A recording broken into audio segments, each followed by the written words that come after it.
Hello. Let us start with question 12 of exercise 12.2. The question says that to warn ships for underwater rocks, a lighthouse spreads a red colored light over a sector of angle 80 degrees to a distance of 16.5 kilometers. Find the area of the sea over which the ships are warned. अब एक light house आपको पता है समुद्र के बीचों बीच होता है और इस लाइट हाउस का पर्पस होता है टू गाइड द शिप्स, उनको रास्ता दिखाना है ना, क्योंकि इन लाइट हाउस के ऊपर एक लाइट लगी होती है विच moves in a certain way. अब वो जो मूव करने का तरीका है उसका आपने देखा होगा, वो एक पहले इधर जाएगी फिर इधर जाएगी, कुछ इस तरह से वो मूव कर रही होती है और जो उसकी मूवमेंट होती है वो मूवमेंट डिफाइंस अ सेक्टर। और ये जो सेक्टर है, इस सेक्टर का बीच का जो सेंट्रल एंगल है दैट इज 80 डिग्री। उसकी मूवमेंट रिस्ट्रिक्टेड है, ठीक है, it is not moving in a circular way. ये जो बीच की लाइट है ये पूरा ऐसे गोल में नहीं घूम रही, it is restrictedly moving in a certain angle, ठीक है। और ये जो एंगल है दैट इज 80 डिग्रीज। और इस लाइट की जो रेंज है ये कितनी दूरी तक पड़ती है, वो जो रेंज है that is 16.5 kilometres. This range actually defines the radius of the sector, ठीक है। और इस सेक्टर का सेंट्रल एंगल आपका बन रहा है 80 डिग्रीज, ठीक है। अगर हम सपोज इसका एरियल व्यू लें, suppose this is a light house, तो लाइट हाउस के ऊपर जो लाइट लगी हुई है वो कुछ इस तरह से मूव कर रही है। मतलब यहाँ आप देखिए ये जो है रोशनी रे ऑफ लाइट है, ये यहां से लेकर यहां तक, फिर यहां से लेकर वापस यहां तक इस तरह से मूव कर रही है। तो it is actually defining a sector. Okay, now we have to find out the area of the sea over which the ships are warned, कि कितने एरिया तक ये जो लाइट हाउस है शिप्स को वॉर्न कर सकता है, ठीक है। अब हमें पता है कितने एरिया तक ये वॉर्न कर पाएगा। The area over which the ships will be worn will be equal to area of the sector of the circle. अब एरिया ऑफ द सेक्टर क्या होता है, pi r square theta upon 360 degree. यहाँ पे pi है 22/7, r the radius is 16.5 kilometres, तो r square will be 16 into 5 into 16 into 5 16.5। Theta the central angle is 80 degrees upon 360 degree. On calculation you will find that this is equal to 189.97 kilometre square. तो ये जो lighthouse है ये इतने area तक ships को warn कर सकता है, okay. Now moving on to the 13th question. Question is, a round table cover has 6 equal designs as shown in figure 12.14. If the radius of the cover is 28 centimeter, find the cost of making the designs at the rate of rupees 0.35 per centimeter square. ये एक round table cloth है और उसके बीच में कुछ इस तरह का डिजाइन बना हुआ है। ये आप डिजाइन देख रहे हैं, ये हेक्सागन की फॉर्म में है ना। अब ये जो हेक्सागन बना हुआ है, ठीक है, ये हेक्सागन मतलब एक तरह से ये कॉर्ड और सर्कल के बीच का जो एरिया है, सर्कल जो हेक्सागन की साइड है that is acting as a chord for the circle. तो ऐसे हमारे पास कितनी कॉर्ड्स हैं इस सर्कल के अंदर, वी हैव गॉट 6 कॉर्ड्स, ठीक है।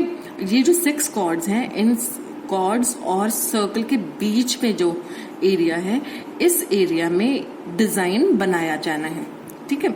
अब ये जो एरिया है जिसमें डिजाइन बनाया जाना है, that area is actually called the segment of the circle. आपको पता है how do we define a segment? Segment is the area between the chord of the circle and the arc of the circle.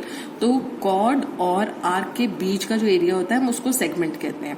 अब ऐसे हमारे पास कितनी segments हैं, जितनी आप देख रहे हैं ये हेक्सागन की साइड्स हैं, each side of this hexagon is acting as a chord for the circle.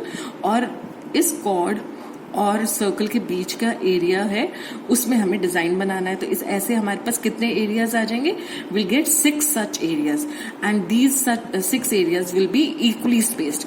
इन सारे जो एरियाज हैं, ये सारे एरियाज इक्वल होंगे और इक्वली स्पेस्ड होंगे, ठीक है।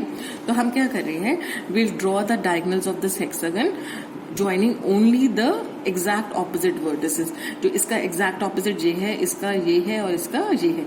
तो हमने एक तरह से 6 पार्ट्स में इसको डिवाइड कर दिया, और ये जो हमने 3 डायगोनल्स बनाए हैं, they are also acting as the diameters of this circle. ठीक है. Now the diagonals are dividing the hexagon in 6 equal parts and also dividing the central angle in 6 equal parts.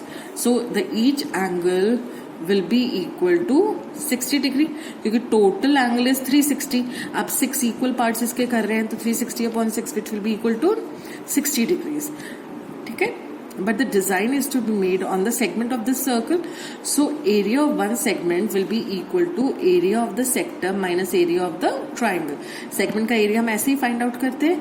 Segment का area होता है area of the sector minus area of the triangle. Okay. अब इस case में area of the sector is pi r square theta upon 360 degrees minus area of the triangle will be √3 upon 4 into side square. यहाँ पे हमने ये formula क्यों लगाया? This is the formula for an equilateral triangle, area of an equilateral triangle. अब यहाँ पर आप देख रहे हैं कि ये जो आपका डिजाइन है, इसमें सेंट्रल एंगल 60 डिग्रीज का है ना.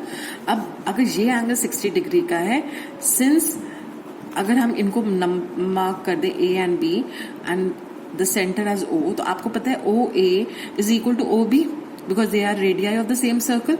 अब क्योंकि इस ट्राइंगल AOB में OA is equal to OB, तो इनके ऑपोजिट एंगल्स भी इक्वल होने चाहिए because equal sides have equal angles opposite to them. तो अगर ये दो साइड्स इक्वल हैं, तो इनके ऑपोजिट एंगल्स भी इक्वल होने चाहिए. अब ट्राइंगल के तीनों एंगल्स का सम आपको पता है 180 होता है, उनमें से एक एंगल आपको पता है 60 है, तो बाकी दो रिमेनिंग एंगल्स का सम कितना हो जाएगा? 180 minus 60 which is equal to 120. अब ये दोनों एंगल भी इक्वल है, तो इसका अपना 120 divided by 2 that is also 60 degree. तो ये जो पूरा डिजाइन, ये सर्कल ट्राइंगल बन रहा है, this triangle is actually a equilateral triangle. ठीक है. और इक्विलेटरल ट्राइंगल का एरिया होता है √3 अपॉन 4 इंटू साइड स्क्वायर, इसलिए will directly use the formula है. और यहाँ पे जो साइड है, the side is actually the radius of the circle. ये जो साइड है, this is actually the radius of the circle. ठीक है. तो हम यहाँ पर यूज करेंगे पाई r square theta upon 360 minus √3 upon 4 into radius square. Radius and side will be the same. अब पाई की जगह आई पुट 22 अपॉन 7, रेडियस की जगह आई पुट 28, तो रेडियस स्क्वायर है तो 28 into 28, theta is 60 degrees, central angle हमें 60 दिया हुआ है, upon 360 degree minus √3 upon 4 into 28 into 28. On calculation आप देखेंगे this will come out to be 410.66 centimetre square and this will come out to be 333.2 centimetre square. तो आपको subtract करके you will get the final answer as 77.46 centimetre square. This is the area of one segment. ऐसी कितनी segments है हमारे पास? ये तो हमने एक सेगमेंट का एरिया निकाला है. अब हमारे पास ऐसे 6 सेगमेंट्स हैं, तो इसका मतलब area of 6 segments will be equal to 6 into 77.46 centimeter square. So this will come out to be 464.76 centimeter square. ठीक है. अब 1 सेंटीमीटर स्क्वायर में डिजाइन बनाने की कॉस्ट है 0.35 रुपीज. अब आपको क्योंकि इतने सेंटीमीटर स्क्वायर पे डिजाइन बनाना है, तो आप यूनिटरी मेथड का यूज करके you will find out the total cost of making the design will be equal to 464.76 centimetre square into ₹0.35 per centimetre square. तो आपका आंसर आएगा 162.66 rupees. Okay, I hope this is clear. Now the last question of this exercise is Question 14. Take the correct solution in the following. आपको दिया हुआ है area of the sector of angle P. P is in degrees. The angle is in degrees of a circle with radius capital R is. अब आपको 4 options दिए हुए हैं. You have to find out the correct option. हमें पता है area of the sector is pi r square theta upon 360 degree, है ना. अब पाई r square theta upon 360 degree है आपका एंगल, तो यहाँ पर क्योंकि रेडियस इज कैपिटल R, तो स्मॉल r स्क्वायर की जगह you will put capital R square. और थीटा आपका कितना दिया हुआ है? P. Central angle is P. तो आप थीटा की जगह क्या पुट करेंगे, p. तो your answer will be pi r square p upon 360 degree. Okay, यहां पर हमने r की जगह कैपिटल R पुट किया because the radius is capital R. Theta is equal to p, the central angle is p. ठीक है, अब इनमें से ये कोई भी ऑप्शन आपकी इससे मैच नहीं कर रही है. आप देख रहे हैं ये आर स्क्वायर वाली ऑप्शन, एक ये है और एक ये है. This option has p upon 180 into pi r square. Okay, अब यहाँ पर आप देख रहे हैं कि हमारे पास कोई भी प्रोविजन नहीं है जिससे आपका नीचे 180 आ जाए.